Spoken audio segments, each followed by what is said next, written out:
GM everyone, and welcome back to a weekly episode of We in Web3, a podcast about you, me, Zam, basically people who are building the future of Web3 and reshaping the way we interact in the digital ecosystem, from early developers to newcoming celebrities and advocates. I'm your host, Nikita Tsikaliuk, and as always, we're building the space by people for people. Today, my guest is a very special friend of mine, Chana Kanzen, also known as rektAlice in the Web3 space, who is a founder of professional women Web3 network called London Women Leading Web3, and a strategic advisor to some of the leading Web3 brands like Animoca Brands, BCG, TinyTap, and more. Chana, I'm extremely happy to see you finally on my podcast. Hi, my friend. I'm very excited to be here, GM. Amazing. I'm gonna give a quick background story for people to know how did I connect with you. Actually, that happened not that long ago. Seems like we had a lot of connections with you before, and we didn't know about existence of each other. But the last time I came to London earlier this year, we connected with Chana. We became, I do believe, a very, very close friends from sense of understanding the space, sense of being on the same page. And actually, our first meeting with Chana, it was one of the most interesting experiences in my life. We were in a meditation room. So 2 days in a row, we were meditating, we're discussing business while listening to calm music. And it was just amazing. So I know you also not only as a Web3 builder and advocate, but also as a spiritual person. It's so funny because anyone who really knows me is just gonna be rolling their eyes because I'm like always running, as I think most people in Web3 are, doing like 500 things at once. So the fact that our first meeting was like sitting down and meditating is like the antithesis of what I do, but it was amazing and hopefully the beginning of a beautiful, calm friendship. But yeah, that was a memory I will never forget. And I think that all meetings should be done in a yoga room, in that pose, because that was great. Yeah, it was very refreshing to do in a Exactly. Web3 conference. Exactly, and you're not the only one who was with us these days. OSF also enjoyed staying there, and even Yeah. though at first we thought that we don't have this half an hour meditating there and just sitting there, it helped a lot to relax. It helped a lot to just be ourselves. So quick shout out to our friends from Zigo Life. It was a cool experience. It Uh, was.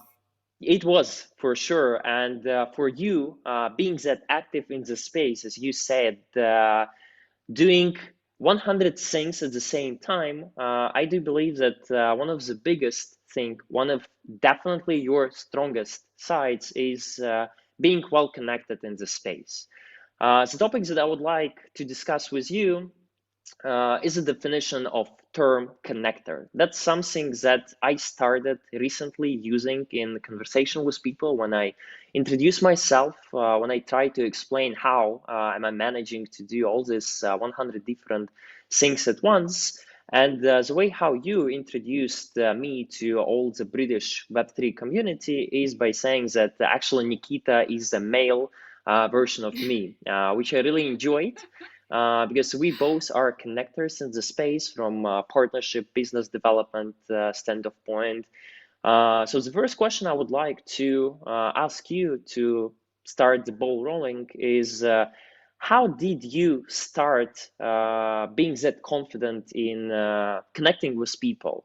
Uh, is it coming from your childhood where you were well connected with kids, or that is something that you developed throughout the years? Because perhaps not many people know, but you said that you are considering yourself as a very antisocial person. You're not the one who will be chatting all the time. You're the one who is perhaps sometimes even afraid of like being surrounded by so many people. Perhaps that is also the reason why we're usually coming to smaller gatherings with like 20, 30 people, but still, you're a connector. You're the person who is well connected in the space, who are communicating with people. How comes that such an antisocial person is so well-known connector in the space? It's a really good question. I've been thinking about it a while. I mean, I think that going back,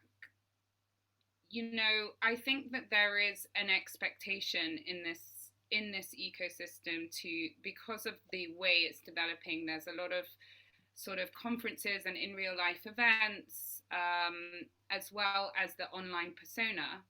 And it's an antithesis of each other, because most people that are drawn to the online space are drawn there because they're not so comfortable interacting in real life, and yet then there's an expectation to be very confident and outgoing in real life. And I know I've spoken to a lot of artists that are really struggling with this, because they turn to art, as a way, they're doing it quite alone. A lot of artists, they do their work alone, and they do it because it's a form of expression, and then they feel that they have to promote themselves and go to these events and like big themselves up, and they're really uncomfortable with it. And it's an antithesis and a problem, I think, in the space that isn't talked about enough. And like I have pinned on my Twitter feed, the idea that everybody has this imposter syndrome, and I think it's about understanding that everybody feels the same as you. There's no one who feels comfortable really going into an event of 300 people where you don't know anyone. That's really hard to do, but it's about understanding that everybody feels the same way. And I think that's just comes from me, from experience. And I think the other thing is authenticity. So I think that when someone is really authentic, which I felt immediately when I met you as well, it comes across. Like if someone's really genuinely interested in what you have to say, or genuinely open to meet all types of people from all types of backgrounds. And, I think there are certain personas in the space that perhaps will only go to VIP events and wait for invites, and will be very strategically placed with people that they want to be, and then they go.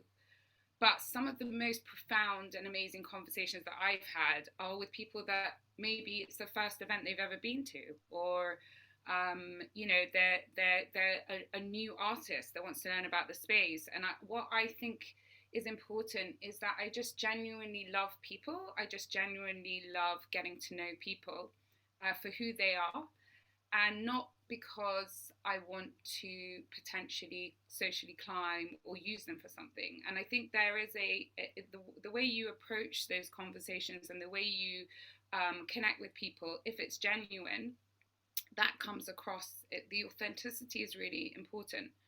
So I think like when my driving factor for going to events and connecting with people and listening to their stories comes from a place of genuine love of the space. Like I think that Web3 has just been such a shift for me personally in terms of just how I'm working and what I think Web3 can do for the world. And the type of people that it's attracting, I have a lot in common with, just because people that are attracted to this Web3 ecosystem obviously have certain elements to their personality that's attracted them to come in the first place, whether it's art, fashion, technology. All of these things are important to me. So what happens is you tend to have already a universal language.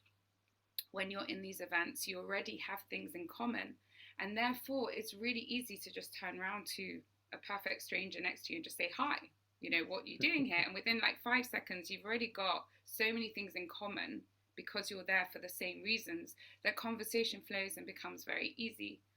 So what I guess the reason that I've become, I suppose, this connector is something that I'm actually really proud of. I think that what I try to do is to listen to people's stories and then try to help them, enrich their pathways through connecting them with the right people to help their journeys. So, I'll meet, maybe perhaps a struggling women artist, and then the next day perhaps a collector who's looking for women artists, and I'll put the two of them together, and that's it. There's not often anything in it for me, but I love the satisfaction, of helping people, continue their journey and being the reason that they've made those connections. So and I genuinely believe, and I know this sounds like really naive and I suppose spiritual, but if you give to the world,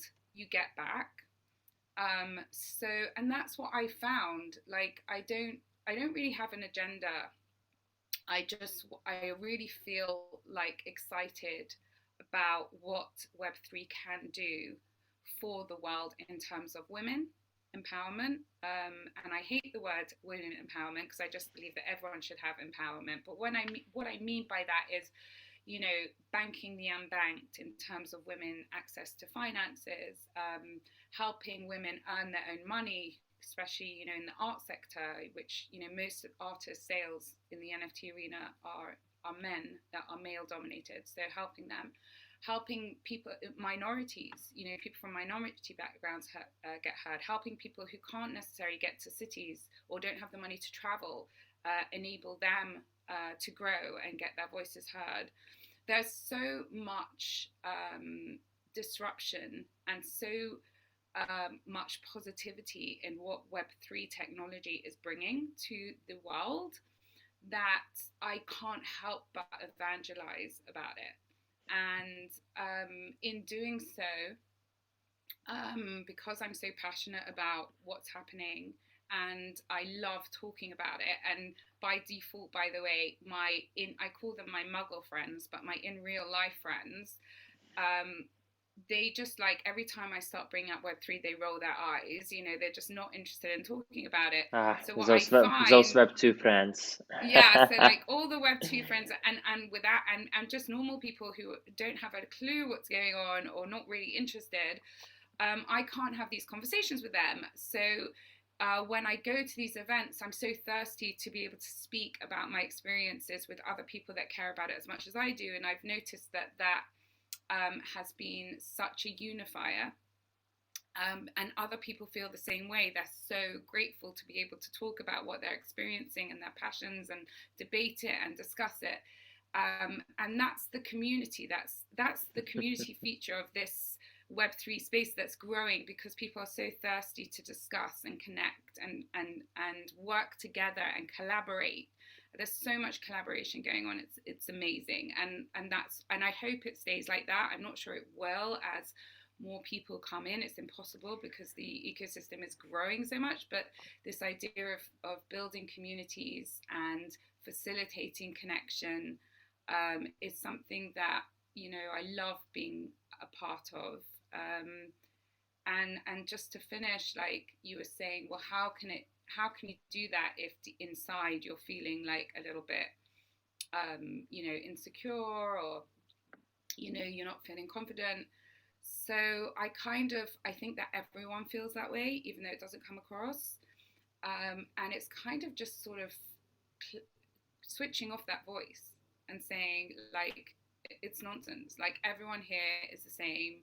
We're all trying to do our own thing. Yes, some are more successful than others, but it doesn't matter. We're all human, and we're all here because we want to be here. And once you get over that and you just literally force yourself to say hello to the next person stand next to you, it's amazing what happens. And that's what I do. I started to do that, and I have met some of the most amazing people, like literally close friends, from just turning around and saying hello. And you never know who's standing next to you. You just never know. And I've met some of the most phenomenal people just from turning around and saying hi. What brings you here? And they've become friends for life, and it's just wonderful when that happens. So I think for me, the way that I've got over that sort of worry, or thinking that I don't want to go to these events because I'm slightly anxious, is to just close that voice and remember that everyone feels like an imposter. This space is too new for people to be expert. Anyone who says they're expert is someone I probably won't be speaking to, because no one's an expert. And just connect, and once you get over that, it's amazing what happens. So I love it. I love it so much coming from you. Just be yourself, just connect with people, just be present because the space is so early right now that some of the things that are relevant right now might not exist in weeks from now. And you never know, those people who might be newbies today, they might be some of the biggest OGs in the years coming. Exactly. So you being open-minded to the Web3 world, something new, something that is happening there for the first time, and you trying, not trying, but actually fighting your inside fear, this childish voice that is saying, no, don't do it, perhaps it won't work.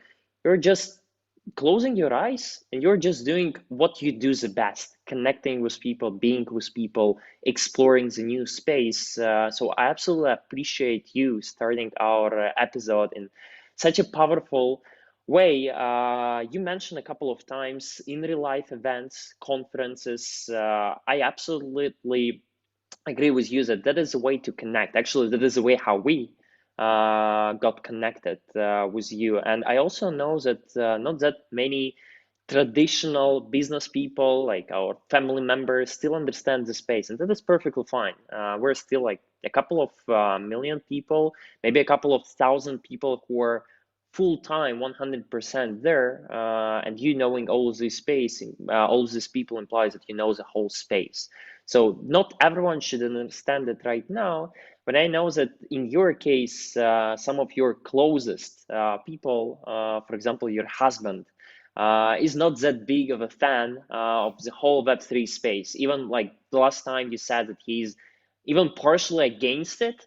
So how do you manage to have the balance of Web2, Web3 lives, this work-life balance? Because your work right now is fully in Web3 space. It implies that you need to be active on stage, off stage, connect with people, get all these meetings. Even now, we're having this podcast episode from your home. So your family knows what you are doing on daily basis. How to make sure that you have this balance? Is there some recipe of having some quality time with your family, perhaps on the weekend that you're doing every Saturday, or is there something different that helps you to stay true to your Web3 self, but at the same time have strong relationships with your friends and family who don't actually understand the space or don't want to understand it right now? You know what? It's really, really tough. And I know like everyone's expecting like me to come out and say, yeah, I have a great work-life balance and I have everything's great and there is no such thing. Like I'm going to be completely honest, it's really hard. It's really, really hard to have a family and be in this space. Like it's tough. Like there's events every single night. I've stopped going to all of them because I just physically cannot, but it has taken a toll. My kids are older, so like I only have my son living at home now, but he's really like suffered as a result of me like not being around. So I'm trying to like be more just more choosy about what I go to and not having the hot. I think FOMO is a really big dangerous thing. And when I first came into the space, I was like, I just felt FOMO the whole time. Right? I was just like, oh my god, I'm missing this. I'm missing this. I want to go to New York. I want to go to Miami. I'm like, have to be there. Have to be there. And then when you actually go to these events, and like, yes, New York was amazing, and yes, Miami will be amazing, but it's not like amazing the entire time. There are like, if you actually experience these conferences, they are tough, they are tiring. You're sitting in traffic, you're exhausted, you don't eat for 3 days, the Wi-Fi doesn't work, you can't speak to your family. Like it's not all glam. Yes, you capture a moment on a photo and you put and that's where everyone feels, oh, I should be there, but actually in real life you're waiting online for the bathroom, you're like, your feet are killing you, you haven't sat down all day. So I kind of feel like FOMO is something that sometimes I turn it around to JOMO, like the joy of missing out. And for me, the biggest turning point was coming to terms with FOMO and understanding that I will be at some events and some I won't, and that is fine. If I don't meet like you've got Paris next week and I'm not going to that, and there were people there that I wanted to meet, but that's okay because I'm going to have other opportunities to meet them. and that's fine. And we have Zoom. And so it's about trying to prioritize. I still haven't got the balance right yet. It's been really, really tough coming into this from a Web2 background. I had a Web2 background, and I just didn't have as many events and conferences. I still traveled. I used to travel a lot for work, and it took its toll. But this is like a next level. So it's tough. And another thing that I try to do, we have what's sacred for our family is Friday nights and Saturdays. We have together as a family, and it's sacred. Like, you will never find me at an event on a Friday night or a Saturday, because that is my family time. And and it's really hard to keep to that. Like last week, I was invited to a World of Women event that's happening on Friday night in London. And I love World of Women. You know, I own one. I would love to be there, but I'm not going, because I have to be with my family at least like once, have quality time with my family like once a week. And there will always be a reason not to be, and that reason will always seem really important.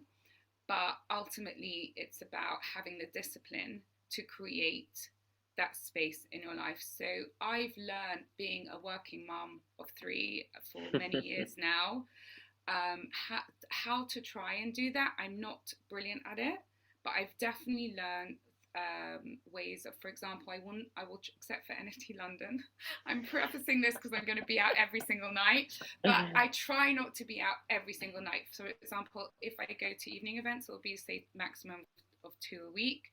I try to be home on weekends. I try to ensure that I have time in my day also for exercise, you know, to go and run or have some quiet time outside every day.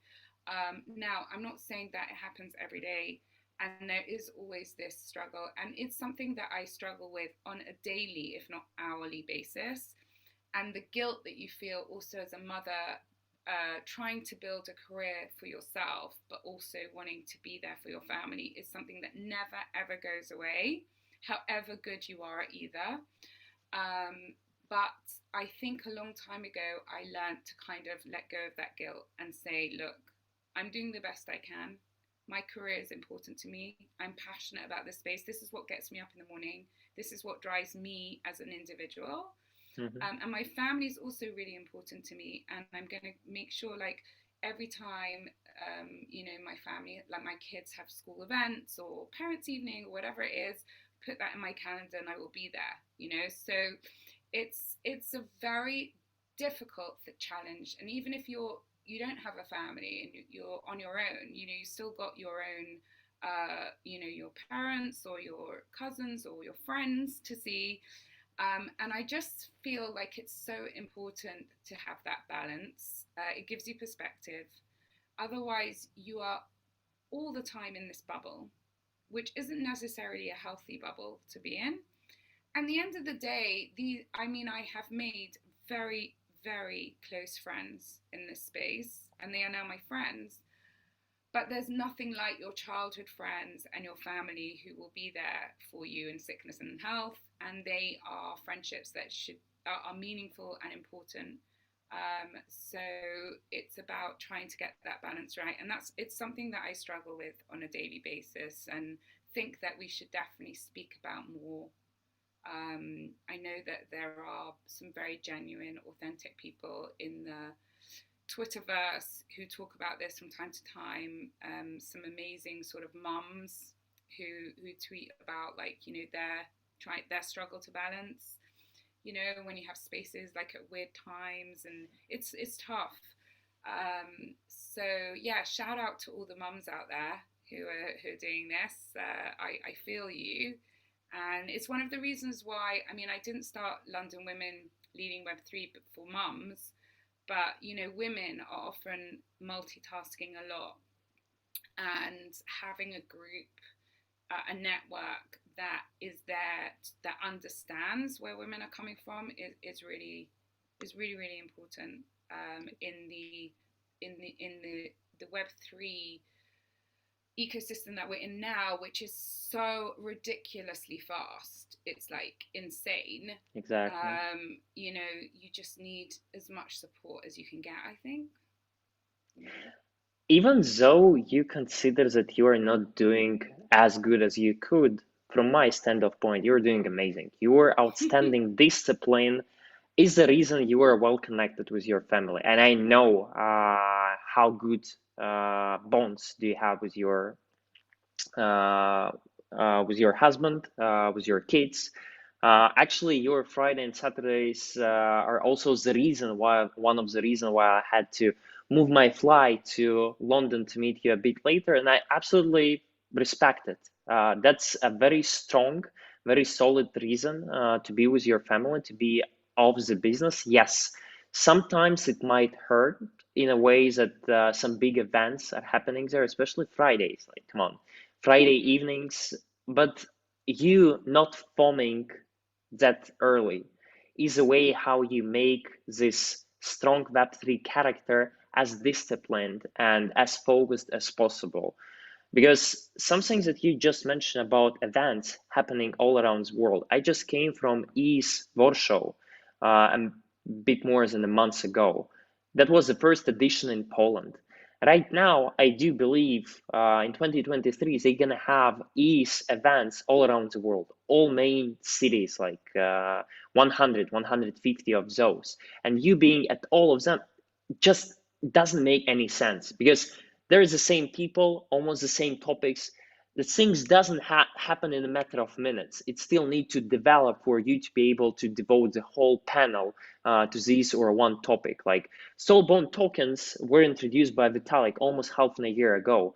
I still haven't seen a lot of massive panels apart from ECC, perhaps, talking about it. So things take some time to evolve and to start talking about it. So you being at all events doesn't make any financial, any educational sense, but you being true to yourself and to a couple of those events that you support the most, a couple of communities, that's something that resembles, that gives me a very close resemblance with NFT space. You cannot be in all projects. Some projects gonna double, triple in a matter of night.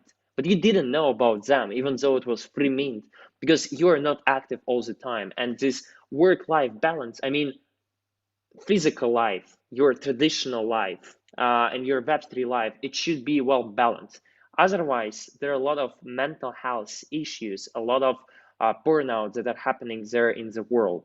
Uh, I'm so really I, happy that you raised that. I'm sorry to interrupt you, but I think it's a really important point.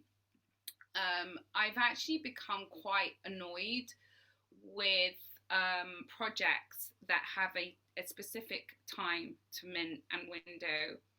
I just think it shows a complete lack of understanding of that, right? Like to say we're having our mint, it's between like 11 and 12 EST, right? Which is great for people on the East Coast of America, but this is a global phenomenon and we have people all around the world. And I cannot tell you, when I first came into space, I wouldn't sleep because I wanted to get that mint, and I was like the up same all night, here, and then it wouldn't work, absolutely. and then it would crash, and I'd be up all night, and I would be like literally wrecked. Right? It's my name's rektAlice, and literally, but I would be wrecked for the whole week because of this stupid mint. And I got to a point. Two things I did. One is I said, you know what? Actually, if there is a specific time, and I can't do that time, that's it. I Perfectly won't fine. I won't get that project. Yeah, I might miss out. There'll be others. I can buy it on secondary. Usually it goes down anyway once it's on secondary. But either way, I think that founders of projects, there are some mints that I've seen where they have like a 24-hour window, right? That for me shows an understanding of people's needs as human beings. Like, don't worry, you've got 24 hours to do this, right? Everyone can fit in an hour during 24 hours to do this, or even like two Exactly. days. Take your time. They're not gonna, we've got a space for you or whatever. There's different ways of doing this, but I think that that's something that I would beg project founders to encourage them to do because of the mental health, you know, pressure that it puts on people, especially new in the space. When you first come in, you want to get that like bored ape grail, right? You don't know what you're doing, and so you want to get that free mint, and it's the pressure is unhealthy. It's just unhealthy. And just I think it's something unhealthy. we need to bear in mind that Exactly. You need to have this barrier in the middle that distinguish your personal life and your Web3 life, because those are absolutely two different personalities. And is digital identity is something that I would love to cover with you later today. But like recent example, yesterday I was enjoying a company of my friends playing some board games like hours after hours, and due to it, I missed Anthony Hopkins' first NFT drop, which I was allow listed. It was even allow list. Public mint today is not even happening. The price is already like 3x just through night. Yeah, it's kind of sad. I would make some money. I would be a part of this community. It would be cool, but I mean, I'm not that sad at all because I cannot be prepared all the time. I cannot be active all the time. I need to sleep. I need to eat. I need to enjoy my life because at the end of the day, if you're in the Web3 space for the sake of money, for the sake of farming, sooner or later, you're gonna stop enjoying it. That's what happens to everyone, I do believe, to everyone, including you and me at the beginning when we're not sleeping at night, trying to get this mint. The mint price is going down. I don't know, the prices of ETH is going up and down by night, and you understand that there is not that much of a things that depend on you. And you have a choice whether to be this trader short term, where every small activity, every minute, every hour, affects your emotional well being, affects your physical well being, mental well being, or you can be there for the long term. Nothing gonna change. NFT technology is gonna change 10 times from now in the next matter of years. And you're still here, you're exploring it, you're a part of different projects, you're a part of different communities, but you're not in a rush to miss something. Because your long-term thesis, just like for both of us, is that this technology is here to stay. We're here early. We're doing specific things to ensure that we're early, that we we're so understand it. early. Yeah, we're Yes, so but it early. doesn't mean that you need to own everything right now. No. It doesn't mean that you need to be active everywhere. Find your niche. Be active in two, three, five different communities, but be there, be present, not just for the matter of being there and entering their Discord, but actually being present and bringing some value.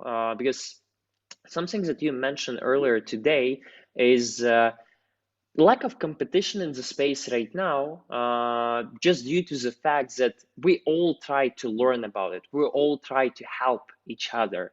It's not something that you do the best and you do it on your own, because blockchain is publicly available. You faking one of your project once can cross all your career further on. So you need to be active there. You need for people to see how do you contribute to the whole space. And one of the best ways is actually to educate other people, to learn the space together, to be active together. That's basically what we're doing right now. So there is no sense in being as competitive as in traditional business, at least for now, if we're talking about individuals, not businesses, because we're all learning. And one of the way is to be there present right now, contribute to the space and bring more value there. So I absolutely appreciate that you brought this mental health and cross-forming topic now. Coming back to conferences, what are some of the features that you're looking at conferences to define whether you're coming or not? So what is this decision-making process for you if some of the conferences are abroad? Are you looking for specific group of people to be there to represent this event so that you are well connected when coming there? Or maybe on the other hand, you're looking for some specific side events or maybe specific panels to hear and to connect with people. What is your way of thinking? I think conferences this year are like the PFPs from last year. Like I think that every year has their thing, and like this year has been conferences, and like I've been at a conference every single week. It's too much, and I have a feeling that some of these conferences are gonna fizzle out over the years because not everyone can do everything, and there's a limit to how many, like you were saying at the beginning, regurgitated content and panels you can listen to, and how effective are the panels anyway. But on the other hand, it's very important to educate people from outside the community, and a conference gives a platform for that. So I tend to now be a bit more selective based on two things. Number one, are there going to be people from outside of the Web3 community attending? So, for example, NFT London is, whether people love it or hate it, and I know there's a big sort of polarity in the Web3 OG space, is a focus for people outside of the community. Say, what is this NFT thing? Oh, they're having a big conference in London. I'm going to go and see what's going on, right? And it is doing that, I know for a fact. Now, I feel that for the space to grow, whether we like it or not, we have to get more money into the space. Now, I know there's like loads of funds that, like, you've got AZ16 and you've got Yuga and you've got Animoca, you know, I'm working with them. They're all putting in billions of dollars into the space. So it seems like there's a lot of money in the space. But there's only really like sort of 5 or 6 major funds that are putting in. And then there are a lot of funds now investing in cryptocurrencies and you know, DeFi and things like that. But we still need a lot more money. I think that there's a very cyclical nature of the money that's going in right now, where you've got artists and communities that are supporting others, and the money's just going round and round, and we need more money coming in. The only way you're going to do that is by educating investors from outside of the space. So what I've been doing, bridging my sort of Web 2, I was in Web 2 and I was also raising a lot of money I ran a charity before I started this, and I have a lot of experience working with investors. I'm trying to sort of find scenarios and opportunities to educate them and bring them into the space. And you know, why not come and to this conference with me today? And you know, people understand that from the professional world, and they come and it piques their interest, and then they become more open-minded to what's being built. So the conferences are very important in terms, not so much of connecting the inner Web3 community, because I think the inner Web3 community are very connected already, whether it's through our metaverse, so to speak, of Twitter and Discord and Telegram, or whether it's through, you know, the 3 or 4 major events of the year. So you've got your Art Basel in Miami, you know, coming up in December, and you've got your NFT NYC, and then you've got a few major, we've got Token in London coming up. So you've got like a few major big conferences. I think also I mean, I'm going to Berlin soon. I think that Europe is a really exciting scene that's developing, and it's not that far from London. So, you know, trying to support growing communities and bridging sort of London to the rest of Europe is very important. I also try to support conferences that I don't see a lot of women representation. So my group that I'm part of, there's about 25 to 30 amazing ladies, all part of this group so far, and it's growing. We keep a very beady eye on the conference programs, and there have been conferences recently where they've had all men panels, and we've made sure we've actually contacted them and said, you have to change this. And we have this amazing like speaker bureau of phenomenal women with every sort of expertise you can imagine, and we just throw them at each panel and it's done. So now conferences are beginning to come to us to say, look, we need, you know, female speakers. We want to make sure you're represented. What was the most exciting thing for me, one of the reasons I'm not going to Miami this year, is I was asked to chair London, not just me, London Women Leading Web3 were asked to chair a pretty major blockchain conference in London. They have like 5,000 attendees, they're coming.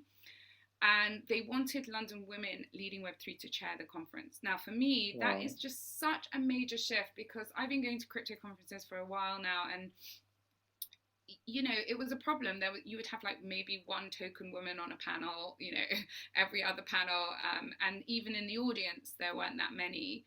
And I have seen a huge shift over the past year, which is really positive. But to be asked to chair it's a blockchain, industrial, you know, fintech type of focused conference, is a major shift. And they did it consciously because they want to support women in the space. So when a conference comes to me and says that, I will say, you know what, this is important. I have to do this because I want to do it for my daughter. I want to be there This for future generations that are coming up. this is so huge. You starting this group of perhaps some of the most innovative thinkers from women network in the UK. This is just amazing. I mean, London Women Leading Web3 is the way how you also partially get connected with your family. That's basically what you just mentioned, you being an example for your daughter, not just working there doing some stuff, but actually empowering women coming to this space, empowering women who are already reshaping the current state of Web3. And I do believe that you coming to events like this is absolutely no-brainer. Uh, the concentration of smart people coming to these events is huge. But I do believe that the best way from this connectors standpoint to be well connected with the right person, with the right group of people, is by attending side events. Side event, at least from my perspective, and I absolutely share what you just said about being more selective right now, coming to all conferences before when you start. I mean, when you start, you're staying Oh, at I night. never. It's funny that you're saying this. I'm sorry to interrupt you, but when I'm at the conferences, I never go to any of it. You will always find me outside the panels. I might pop in for like, a minute or two, but I like to chat and talk and be with people. So it's very hard for me to sit and listen to anything, especially with ADHD. So, It's the same here. you will always find me at the side events and talking. And yeah, I think that Exactly. the networking aspect and the after the lunch times and all of that is what's the most important for me personally. There have been panels which I've listened to and I've really enjoyed, and then afterwards I've approached the speakers and developed a relationship with them, which is also important. Another thing I would say is like never be scared to approach people and also to DM people. Like the amount of relationships, professional, revenue generating relationships that I have achieved just through DMing people. Like, people answer, the space is still small enough that, people read their DMs. Not everybody, but it's worth doing, reaching out to people. But these conferences, yeah, they do facilitate that. The side events, the smaller curated dinners are really, really great, where you can Exactly. actually speak to people, right? You can actually have a conversation. I think that the parties are fun, like, the clubs and everything, but you're not going to actually be able to talk. A big shout out to people like We Are NFT UK, Mila, what she's achieved. It's not easy to do. Like, people think that it's easy to, like, just build a community, right? And run events and they make it look easy, but it's not. And when something feels easy, you know that it's well run and there's so much hard work that's gone into making it look easy. So people that are genuine community builders in the space, it comes across, and I love being able to just have those moments, like in these small dinners, or meeting people for lunch. Like in the London Women Web3 group, we meet once a month face to face. Sometimes we'll have like 5 people turn up because everyone's busy, and I love those because you get to have proper conversations. Sometimes we'll have 20, Smaller. Yeah. yeah, but sometimes we'll have 20. Either way, it's this is how it kind of. I think those conversations are very, very important. Smaller, more centric groups of people who are gathering. That's basically the way. And I remember me starting in the Web3 space. I assume just like everyone else, you were there for the content. You were there actually to listen to these presentations, panels, to understand how it works. That's how it works at the beginning. But the more you're in the space and the more you understand what actually matters for you and for both of us as connectors in the space, the terms that I'm using throughout this podcast to get people the feeling. What does it mean? You have a developer in the space, you have trader, investor, connector. It's a completely new term. The goal Mm. here is to be active with people, not just listening to the panel and getting new information. There is always something new, but how much of this new can you get? How much of this new can be stored here? At one point of time, you need to start using it by connecting with people, by chatting with them. So I can I can um, guarantee people that whenever they see you at the conference, because that's something I'm confirming, seeing you at Zibo Live, for example, a couple of weeks ago, Yeah. you'll be chatting with people, which is perfectly fine because that is what you do the best. That's what you do for your business, for your Web3 growth. And I do believe that these smaller events, like VIP dinners, breakfast for 20, 30 people, that is the best thing that happens in the space. Some events Mm. before the main conference, some events after the conference. Parties are cool, conferences are amazing, but the way how you actually get one-on-one with these people is by having this more private, intimate environment through dinners, breakfast, lunches, some networking gatherings. And Yeah, and you don't have to for people that are starting out, or for people that you could just like literally go to a pub. Yeah, I know people that they put on Twitter like let's meet and have anyone in London or anyone like here, this is where I'm at right now, central London, come and meet me for a drink. And people do, and that it's just about thinking about and not being scared to do that. The other thing that I think being a connector is about, like if someone's listening to this and thinks like I really want to, this is something I want to do. I love connecting people. Um, I try. This is like something that I try to do is every time I'm anywhere and I'm speaking to someone, I ask them for their contact details. So whether it's Twitter, LinkedIn, WhatsApp, it really depends like who I'm speaking to and what they are more comfortable using. But I try to connect to them then and there, even if it's a very short conversation. I try to have some time at the end of the day where I'll go through all my contacts and I will try to categorize them, like who this one I met for this, and so that I have it some sort of order or system that I can then continue those conversations as and when they become relevant. Because the more you connect with people, it's impossible to sort of create thousands and thousands of people, and the more active you are, the more people you're going to meet. But at least you have a way of connecting with them through your social media channels, and they can see where you are and what you're doing. And it's just about being open, and then getting the information, the data. It's almost like in Web2, you collected people's data information through various channels. So that's kind of what I'm doing. I try to get people's details in a respectful way. Obviously, if people don't want to give them, that's totally fine. And then you have the ability to connect with them at other events that you think will be of interest. But I think what is the most important thing here is just being truly authentic.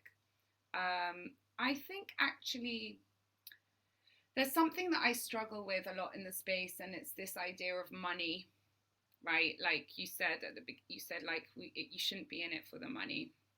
I think that really and truly that is a problem, because actually we're all doing this for work. Like this is our work. This is not something we're just doing for fun. Yes, sometimes it is for fun, and sometimes but then I would say to people who are doing this for fun, don't give up your job. You need to pay your rent, you need to eat, right? So like a lot of people who've wanted to come into the Web3 space before, they've given up their jobs, and then they can't live. That's not a good idea, right? Yes, sometimes that's hard because you have to still have your paid job wherever you are, and then you do your Web3 things at night and on the weekends. But do that, because you still need to pay your rent and you still need to eat, and it's very early and it's hard. It's tough to get paid work in this space right now. And I know a lot of people I speak to who are major influencers and doing really great work, and they don't have any money, right? Because there's just it's too early. So I would I strongly recommend to people, don't give up. I've had so many people that are like, I want to work full time in Web3. I'm looking for a job. And I always say to them, don't give up your job. It's like, work in it, as much as you can. Do some weekends, do some evenings, but like, do not give up your job until you have a contract in place and paid income coming in. And there's a lot of, this is really, really, really important. And I don't think we should be embarrassed to say that we want to earn an income. Like, I know, like, a lot of, like, some of the influencers in the space, like, even for example Rug Radio, they're doing sponsored stuff now, and there was a whole thing. Oh, you're charging like 5 ETH or whatever. Yes, they're charging because they are giving a lot of value to the space, and this is their job that they do, like, pretty much 24 hours a day, 7 days a week. So what, they should do it for free? Like, Not at all. like we have to start getting over the fact that actually being paid is a bad thing. Like, it's not. And that is, I think, the maturity of the space as it's going to grow. Like, a lot of the OGs are like, oh, decentralization and blah blah blah, but actually people need to eat, and they need to be paid for their So time. true. And so we need to actually celebrate the fact that people are earning money and being paid fairly, and not expecting people all the time, especially women, by the way, to do things for free. I cannot tell you how many women I've spoken to that are working for free, paying for their own travel and accommodation to go to go to conferences to represent companies. Okay, and I've said to them, why are you paying for your own staff? Why are the companies not paying? They're like, I didn't even think to ask. This is what, like, and so this is such an important message for people. Like, you are worth, your time is worth money, and it's where you prioritize that time. Like, if you want to be in this just for fun and hobby, great, keep your job. If you want to be in this full time, make sure you have a paid full-time job before you leave your other one, and that it's, a sure thing. It's not going to, like, it's not something temporary and then you'll say, oh, I'll look for something else, and then you're on the streets. Like, it's just not worth it. So the space is very early, and it's about, I think, taking it slow and being really careful to ensure that you're paying your rent, you're eating, and that people are paying, fair dues where it's owed. And we should not. The community, I think, needs to be better about celebrating financial success in the space, and not saying it's a bad thing when projects raise a lot of money that are doing good work in the space. That's good, you know? There's so many tips that I do believe my audience gonna take down just to understand how to become this well-known connector. Even if you are not well-known in a sense of publicity, you being a good connector implies that you're open to new opportunities, you're open to connecting with people. You are ready to always turn around and say, hi, let's connect, because that is the way how it works. And you saying that you are taking context of everyone you connected is something I've started doing many years ago, and that is perhaps one of the golden rules of me being well connected with people, getting the contact mean contact channels that they prefer the most. For majority of people, majority of Dagans, it would be Twitter, Telegram. However, a lot of people are just joining the space. LinkedIn, Facebook, WhatsApp also works fine. So make sure that you are well connected with these people. And one of the way how you make sure that people are well connected is by organizing London Women Leading Web3 breakfasts. I would like to talk a bit more about the whole network of these powerful women who are building the space together with you. When I was in London, you connected me with almost all representatives of them. With some of them, I shared the stage at different conferences. With some of them, I'm coming to dinner, breakfast together with you. When coming back in London, we're meeting in a couple of weeks in Paris. So there is a lot of really active women in the space, and you managed to gather all of them under one team, under one roof. Let's put it like this. And I'm extremely humbled and honored to be invited to your breakfast that is organizing during NFT London, not just because of the event, but because of all these people being gathered at one place. And I know that they respect this breakfast, they respect this event that you organize as a founder. of this network, and they all come just to share their insight, just to have some fun, just to connect with new people, and onboard the next million to this space, onboard this next builders, connectors, developers. So let us know what are those breakfast, what does this breakfast thing mean to you? How did you start it, and what is the goal of it? Before I go into the breakfast, it's very important for me to say I'm not really a founder. There are a group of women who are founders. The only thing I did, I mean, seriously, the whole thing evolved because I was going like about a year ago to like in real life events that were very small. There weren't many of them, and there were very few women, and I just migrated to the women. And every woman that I met just blew me away. They were just all amazing. And one day, after like gathering, because I'm a connect and I gather their information and get them on WhatsApp like straight away, I was like, hold on, these women should just speak to each other, right? They're all great. So I said, let's just start a WhatsApp group. So I didn't even ask them. I just said, hey guys, I'm forming a WhatsApp group because you're all amazing and you should know each other. And some of them already knew each other. And then it just kind of, when something's meant to happen, I believe like it just goes in flow, and it just happened. So like, then some of the founding members, so they said, well, can you add this one, can you add this one, and like before we knew it, we had like a really active WhatsApp group. Now some groups, you know, are not active, but this was very engaged and everyone was sharing. And we went to NFT NYC and everyone was like, I'm in the line for this and I've got a VIP ticket for that and join me there. And it was like all crazy. And then everyone's like, oh, sharing their problems and solutions and business meetings and all sorts of stuff was going on. I was like, hold on, this is something crazy. And then people after New York were saying, Hannah, thank you so much for putting together this WhatsApp group. Like it's changed my life. Like literally they were saying like it's been such a great resource. I've connected with people that I love. It really helped me through New York or whatever it was. And I was like, yeah, I found this group really valuable. Like now I go to an event and I'm not on my own. I always know someone from this group, right? They're always going to be there. So that like the peer-to-peer network was really magical. And one of the things that I found so fascinating, and I think this is just I'm just migrating a little bit because I think it's very important to say. Mm-hmm. So in my Web2 life, I was a founder. In 2010, I started an NGO from my kitchen table and became CEO. It was a very successful like multinational organization, and I was the CEO.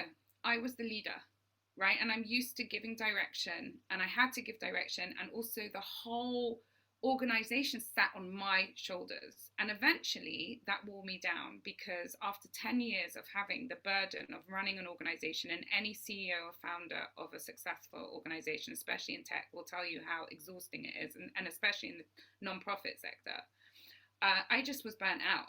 And that's one of the reasons why I had to move on.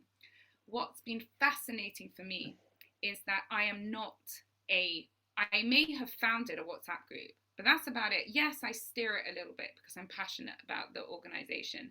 But the most amazing thing that happened to me experientially in founding this group was letting go, and actually not directing the group, but actually saying, you know what, you guys all started this with me. You were here at the beginning. You're all founders, and let's like brainstorm together. Like, what do you want? What do you want? What do you want? Now, what I suddenly realized was like, oh my God, this is Web3, right? London Women Leading Web3 is the epitome of decentralization in the Web3 ecosystem. Because what are we doing? We all have our own jobs and our own interests, and yet we are unifying in a democratic way to help each other succeed, whether that is in work or mental health or friendship or support or speaking at events, whatever it is. We are there to help each other succeed. And yes, complementing. That's what you mentioned before, complementing and building on the layer of each other. Right, and there's something phenomenal that Web3 allows that, whereas in Web2 you didn't have that. The Google and the Facebooks, the Mark Zuckerbergs is leading, he's the leader. What he says goes. In Web3, what's so amazing about it is that you have true decentralization, true democracy. There isn't a leader. You're all leaders. You all take responsibility. And as soon as I let go of that role and something magical happened. And a lot of the women, not all, but quite a few of them, began to take ownership of this organization and became passionate about it and started to shout it out and started to do stuff. And like before I knew it, I had like the most amazing lawyer, like doing all the legal stuff, and I had the most amazing like gaming, expert Wow. doing. It's just like incredible that when you bring this hive mind of talent, what happens. And it's just been a fascinating life experience for me about letting go and sharing. And if you let go of that ego and you start kind of think, look, actually I can't do this on my own, I need help, I love it. and do this together, how much more powerful that becomes by actually stepping away a little bit from yourself, and by joining and sharing. You don't have to share everything. Obviously, everyone has their own interests, and that's a very difficult. That's something that some of the women have found hard. Some of them are not as engaged because they're very proprietary, and they're like, I can't actually share stuff like this. I'm not even allowed to. And I say to them, that's fine. You only need to share what you want to share, but be part of this group and support each other, and use it as you want. And we're officially forming a DAO now, which is very exciting as well. The breakfast idea, we just want to do like an event. This is our first ever event that we're doing. We're also trying to put together a gallery for women artists as well, because we're very passionate, obviously, about supporting women artists in the space. So we're putting together 2 events for NFT London. The breakfast, we feel, is exactly what we were saying before, something more intimate where people can talk and connect is very important for us. We will be doing events every so often throughout the year. We have a DAO community structure that we're going to be building for more active members, and all sorts of like things in the pipeline, and it's very exciting. There's been a huge amount of interest in the group. We're not trying to run before we walk. We're thinking, should we be like women leading Web3 and go global? We decided no, we're going to stay with London. We're going to do this right. And then we can have affiliate groups with other groups that are doing this around the world. But we're just trying to do what we do best, and support each other. And it's been a wonderful journey, and it's just really enriching. There isn't any money, and maybe hopefully one day there will be, but it's more about being part of something that is so deeply connected to the Web3 ideology, and seeing what that has done has been a phenomenal experience for all of us.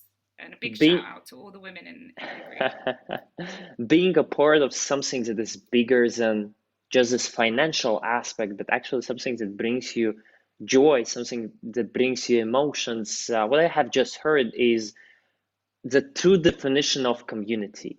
None of you are putting your money there. None of you are risking anything. None of you sign any contract or whatever.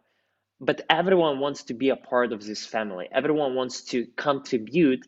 And I just wanted to mention that it sounds like an unofficial DAO, but now you said that you're planning to launch No, one. we are, yeah. It it's something amazing. I know already half of those women who are not just reshaping the Web3 space, but who are empowering our other women to raise their voice and be there on stage, off stage, be active in the space. Primala, Michaela, I don't know, Ashumi, Abby. I've already had an honor to share stage with them, to be connected with them, and there is so more women to be connected with. I know that perhaps it is not the most um, easy question for you to answer, but what are some of the women? Perhaps you just mentioned those without any like description, any details, but what are some of the women that you respect the most in the space? Maybe some of them are supporting you mentally to stay active. Maybe some of them were your mentors who brought you to the space. Maybe some of them are leading some of Web3 organizations right now, and you're like, wow, this is massive. What are some of these names from your network or maybe globally that you respect, perhaps slightly more than other because of their activities, because of their contribution? Oh my God, there are so many. And I know that if I list them, I'm going to miss someone out and then they're going to be upset. There are so many women that inspire me. Like every single woman in my group, like just blows me away. I really don't want to single out anyone because every single one contributes so I love it. much. And they are just incredibly inspiring, as well as like some of the major artists in the space who continually inspire me, all the time, and other, movers and shakers. So I have like I met Jackie Courtney, who started Qualia Council. She asked me to join. She's like a mover and shaker in the space, was part of BFF. She's doing amazing stuff. Claire Silver, I met. I love what she's doing. She's an inspiration in the space. Pramila was absolutely crucial to the growth of this group. I mean, I met She's her right amazing. at the beginning of my journey. She's a real inspiration, an OG sort of She's art another collector. connector. She's another She connector in is this an space, absolute, indeed. very quiet, refined connector. I love it. Kelly Ann Pereira, who I met and has just like been a force of nature in the group, who's building this metaverse. You don't even know what she's doing. It's under wraps right now, but she's literally building a metaverse. Asa Hutchinson, who runs Pluto Digital, again, an So absolute many of them. inspiration. There are Yeah. I could literally sit here all day and give you names of women who are absolutely phenomenal forces of nature, and every single day, thank goodness, I meet another one, like literally every day, and it's great. I'm loving it, and it's That not, is the role of connector. That is the role of connectors. That's actually something that I yeah, wanted to hear from you, that there is no one specific, but there is so many. And you named a couple of there's those, I named a so couple many. of those. Who is the person you would like to meet in person? Is there a woman who inspires you? Oh Is it my an God. artist? But someone who perhaps you were trying to reach her on stage at some events. That is your chance to shout out the name there. Perhaps she gonna hear it, and there is a chance you're gonna connect. I Someone. kind of am really interested to meet Betty. That's what I thought, Um, to be frank. I When you were quite, saying, yeah, when you were saying about I've mother been in like, yeah, Web3, yeah, I kind of would really like to meet her. Big fan of what she's doing, and the way she communicates. I think she's very sort of like says it as it is, and I really like her vibe. I think we would get on really well. Um, but who else? Major women in the space. I kind of, I know this is really crazy and that people are going to hate me for this, but I really love Madonna's NFTs, and I would love to sit with Madonna for an hour. Like, the I know growing she's like tree. out there, but I think that she's kind of cool what she's done as well. I think the BFF women are really really great. What they're doing is very inspiring. That Interestingly enough, I wouldn't mind an hour with Cathie Wood, who is from a completely different, is from the investment Absolutely. perspective, but I think she's had to be a very strong voice, and she's had a lot of, obviously, Definitely.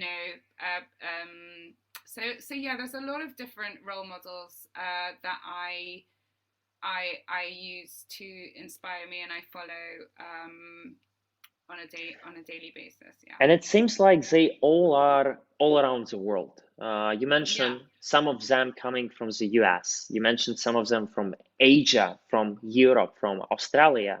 What is Beatty based at?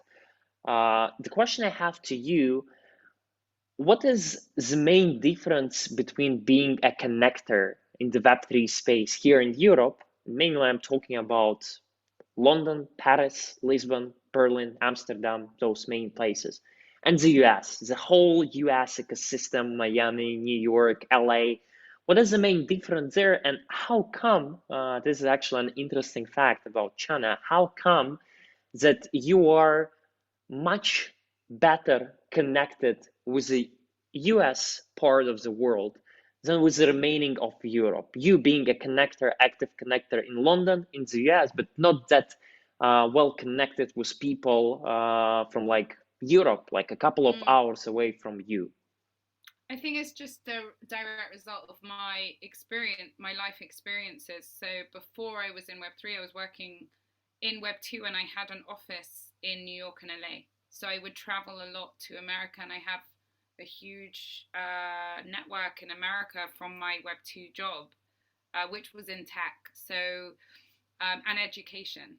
So I knew a lot of educators, a lot of my board members are, active in the Web2 space and Web3 space. In fact, I discovered the Web3 space from one of my board members originally. So it's just, I think it's about, I think I've just been kind of lucky in, also the space is quite small and the people that I've connected with in London have US connections and you just get to meet them through that.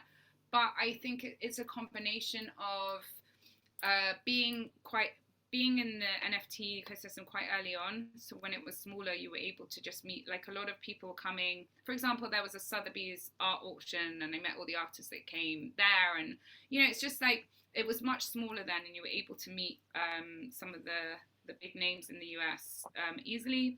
But it's a small. I still find that the space is small enough that you're always like one connection away from someone else. And I do a lot of touring and froing between New York, actually LA and London, because there's always someone who's going to New York or coming from LA or Miami to London, and very often there's back and forth like, oh, you got to speak to this one, and it just sort of flows. So it's not that far away, even though it seems far away. And I think there's a lot of Britain and Great Britain and the United States have always had a very close relationship anyway. So I think it's just a natural result of how the space is being managed, like the language barriers as well, like we're all speaking English. That is just, there is a very strong bond between the US and London, or England, as a result of the Web3 community. And I do So I think believe, that's just how it's happened. Yeah. yeah, thanks for sharing with us. And I do believe this is also some of the main, those are some of the main reasons why you're that active there, and there's main differences between the US market and European. The entry barrier, you knowing specific language or being a part of specific community, which might be not the case in the US. And also the complexity of getting connected with all those people. In the US, they have events, gatherings like every second day. It's Yeah. so easy to get connected there. In Europe, you actually need to know these people, these places, which you definitely know, but still not as efficiently, not as simple as in the case of the US. I know that you're also well connected with brands all around the world.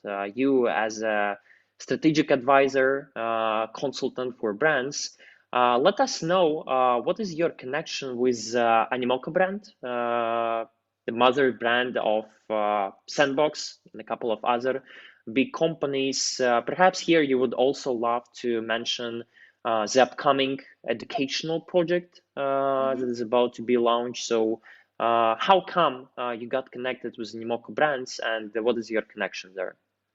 Again, it's just, I think it's a direct result of my previous work. So a lot of Seems people, like Web2 Live yeah, helped you a lot, gave you it like really did because X5 boost. yeah, I was working in tech with like Google, Apple, like I was working very deeply in educational technology for 10 years. And because I suppose I'm a natural networker, have a very strong network of lots of people who are working together in that ecosystem, and that's why I'm very passionate about the synergy between Web2 and Web3 rather than the antithesis. I believe that it should come together. But what happened was I was running this educational technology company, and I met this guy when I first started out who was also starting up an ed tech platform. He was based in Tel Aviv, Israel, and I loved his platform. And we were both starting out. I was starting my nonprofit, and I was saying to him, I should work with you because all my schools that we're building are using your platform, and I really like your platform. And can we do something together? And he was like, well, actually, I need funding. Like, I'm starting up, and he had an amazing platform, but needed to develop it. So I convinced one of my main donors to invest in the equity of his company, and he white labeled his app for my nonprofit. And within a month, I had an app, and we launched it in Apple headquarters in New York, and it became really successful. And we've been working together for like 10 years, and it's great. And the guy Yogev, who was the CEO of TinyTap, was then bought out by Animoca. So I've been working with him, and we're both really passionate about education and technology, and we've been working together for years and years. And then he told me he's been bought out by Animoca. He was working with Yap way back before even Web3 existed, really, and like the term Web3, I would suppose. And he was talking to Yap, and Yap was really passionate about education. And TinyTap is a leading educational platform. It's in like the top 10 highest grossing educational apps in the world. It's a profitable company. This year they're due to make like $8 million profit. They're utilized by millions of children around the world. And what they do is they allow teachers to create interactive content without coding that they then generate revenue. So it's like a play to earn model, and teachers generate revenue through creating amazing content for kids that want to play it rather than sitting in a classroom listening to a teacher for 3 hours. So it's a really good model. And he then told me he was bought by Anomoca, and I was like, and that Anomoca want to take what he's doing and create an educational blockchain solution. And he was like, but Hannah, like and I was like so excited. And I said, Yogev, you know that I'm like really deep in Web3 now. Like I'm really deep in the rabbit hole. Like I've been in crypto since 2017. Like I can do this with you. I was like so excited. So this summer I went to have like a drink with him, and I was like, okay, tell me what you're doing. And he was like, this is what I'm doing, but I need to understand the Web3 community. And he was like asking me all these questions, and I was like, okay, you know what? Let's do this. Like, let's work together because I love what you're building, and I think it's so important. Like, education is a sector that needs disrupting. Like, so we've got like fashion, and we've got music, and we've got art. But what about education? And I'm not talking about educating people in the space. I'm talking about actual education, like schools for kids, curriculum for kids. Like that is broken. It's so broken. And I actually think like some of the world has huge problems. We've got global warming, we've got hunger and poverty and war. But I think the fourth biggest problem is education.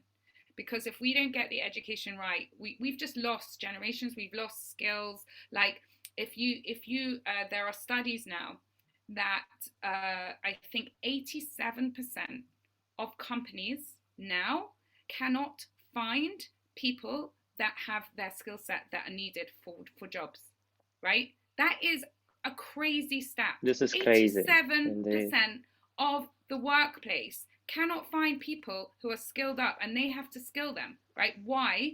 Because the curriculum is not fit for purpose. So the curriculum hasn't changed for 100 years. It's designed for the Victorian age, okay, for factory workers. And then you've got these kids who are in school who their brains don't even work that way anymore.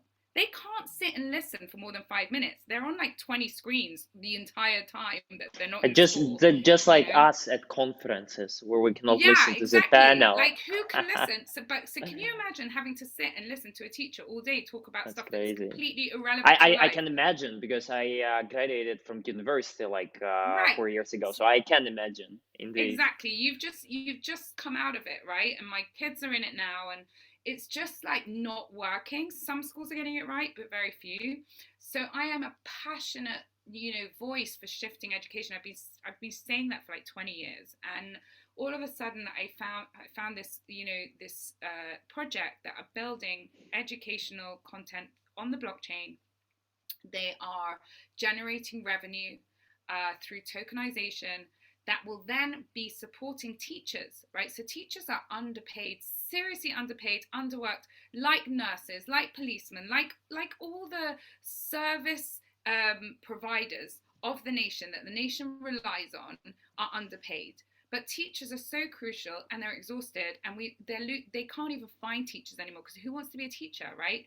Like, you're underpaid, you're tired. So all of a sudden, these teachers can have this platform where they can create good content, and they're earning like $50,000 a year from their content, which is like more than their This is salary, crazy. This is just from crazy. doing it on the blockchain, right? This is what's so amazing. Now, what we're doing is we're building an ecosystem where people can help support that by buying these NFTs, right? That have the content, the educational content. They will get revenue back from doing that, because it's a play to earn. So you buy Royalties. something and you get like royalties or yield or whatever it is. We're still working it out. And the teachers are getting paid for their content as well. So it's like a win-win-win. Kids are learning in the way that they love learning. Investors are investing in a morally great way and getting a return for their money. It might not be a 10x return, but they're getting like a steady, 20% a year or whatever return, which is good.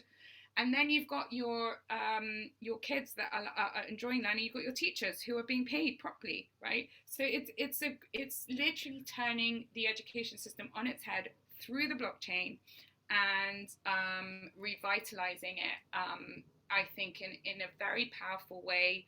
We're also looking at philanthropic ideas. So, like, if people are passionate about certain projects, they can ask some of our teacher creators to create content to educate on those projects, and then the revenue goes to the nonprofit.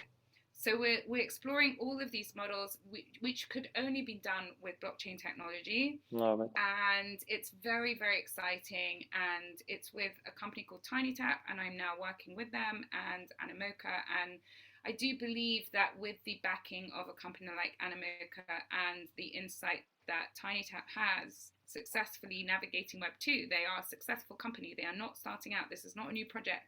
They are already successful An at what they do. existing company. They are an existing company that's taking their business knowledge and educational knowledge and then applying it to Web3 Blockchain. in a constructive way that's also supporting the educational community. It was such an exciting project. I couldn't say no to it, and you can hear that I'm very passionate about it. And You are I indeed. think it's going to be very. I think it's a privilege to be part of it, and I think it's going to be really big. I'm very excited about what's going to happen as a Sounds result like of a this. win-win-win in this Yeah, station. You have a sustainable business model that already attracts investors on one side. You have an engaging, entertaining content for children, and basically with this work from home, study from home movement, it lies well there. And in the middle, you actually have this Web3 blockchain technology. You have royalties like on OpenSea, you have NFTs, but instead of all these goblins and poops, PFPs selling for thousands of dollars, you have an actual content that is owned by you. You have this piece, you can share it, you can sell it later on. Sounds like a very, very good use of technology. So from now on, I'm gonna call you Chana connector slash educator.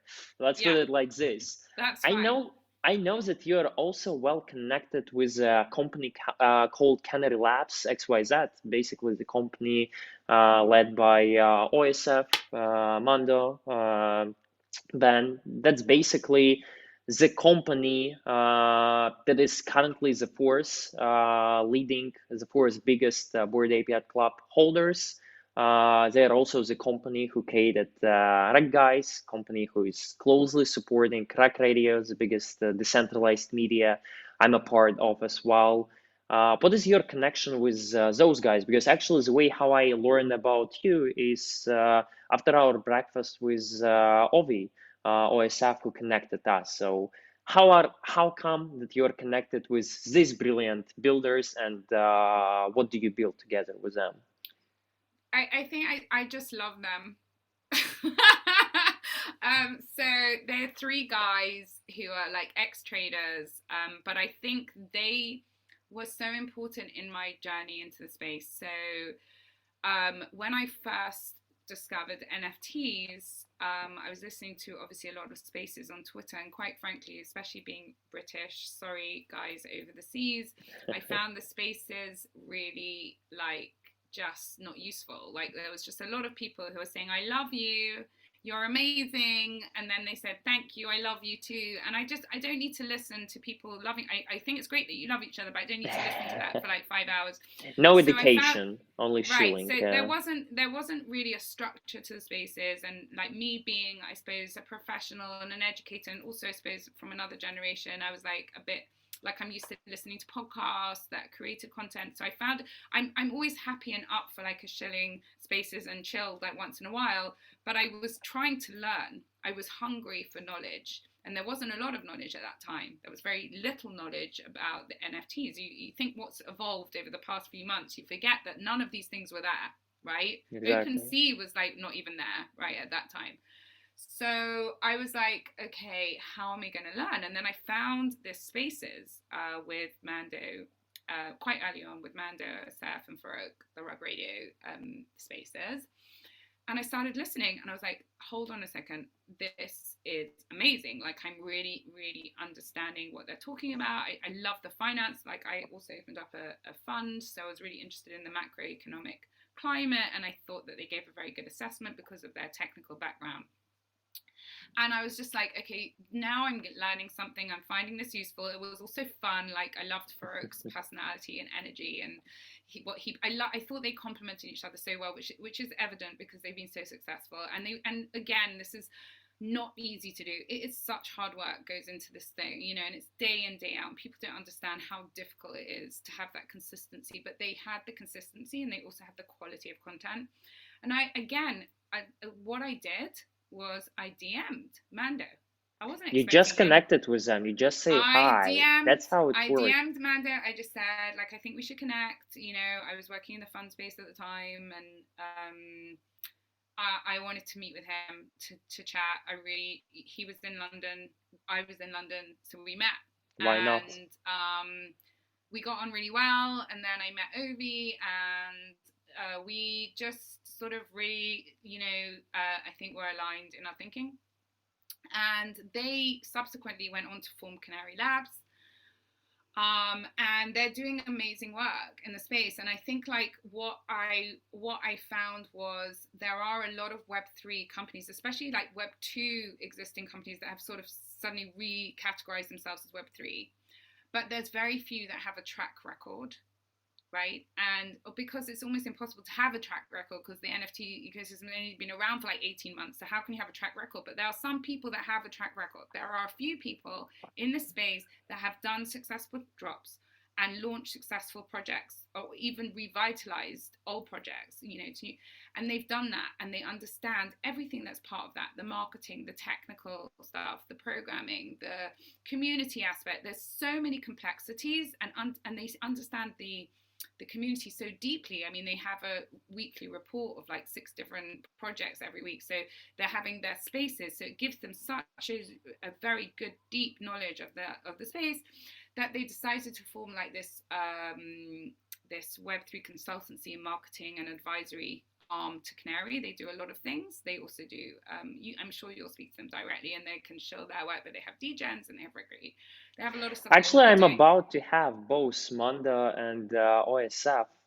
later this month. I hope that I get them before NFT London. Not sure when the episode will be aired, but yeah, I'm definitely well connected with them. Looking forward to getting them, and definitely huge respect to what these guys are doing from analysis standpoint. Them coming from this traditional trading analysis background, and also what they're doing together with Farouk, who is basically right now based in Canada, who's mainly focusing on the US market, but still maybe he doesn't know it that well, but us, people who are coming to the Web3 space, partially due to all these guys like Farouk starting it in Clubhouse, together with Mac, together with Gary V, when Gary V even didn't know what is Web3 and NFTs. then moving to this rag radio, and I'm actually a holder, I believe, just like you, of rag radio from day one. When Farouk Yep. sends us passes for free, here you go, become a member. So thank you to those guys for their educational content, and I'm really happy to hear that you, as a well-established connector and educator of the space, you're connected with people all around the world, regardless of their background, regardless of their location. You're there to be connected. You're there to build together, to grow together. If it would be for me, I would chat with you for hours from now on.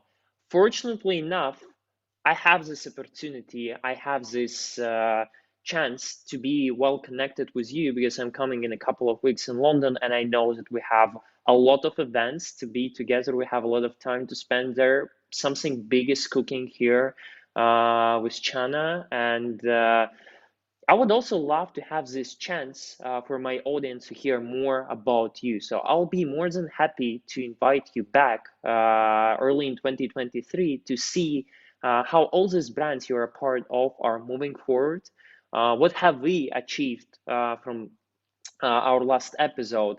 And I also want to give you a chance to ask yourself, your future self, one question right now to understand how satisfied are you with your result? Are you with your well-being in the space? So if you have to ask yourself one question in the next half a year or a year from now, what would be this question? If I had to ask myself this question, what would the question be?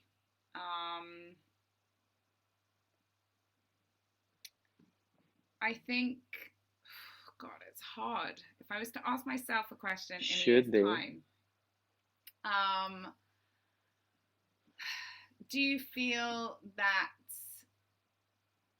you have prioritized the right things in your life where you are right now? I think, Wow. yeah. This is a very powerful question and a perfect way to end our today episode. The very last thing, and we're definitely gonna ask you this question because I'm recording, I'm taking down I'm all these sure people are questions not going to want to listen to me to again. make sure I'm sure that they will. At Okay. least I want to listen to you, and I do believe that Okay. my audience is really close to it as well. I have a tradition here on my podcast. At the end of each episode, I'm asking my guests to imagine a situation where you're stuck in an elevator with some general audience, with some general persona who is not aware of, aware of Web3, NFTs, metaverse, and you have about 15 seconds, just like an elevator pitch, to explain to people why Web3 is actually the thing to be. Why do you consider it as the future of our interaction, engagement, communication? Why Web3?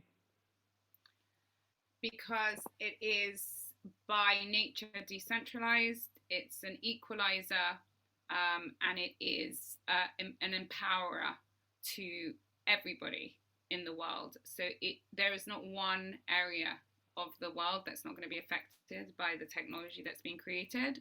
And the decentralized nature is the answer to a lot of the problems, I think, in the world. So it's providing a tangible solution through technology and decentralization plus the community that is enabling us to change the world from the bottom up instead of the top down.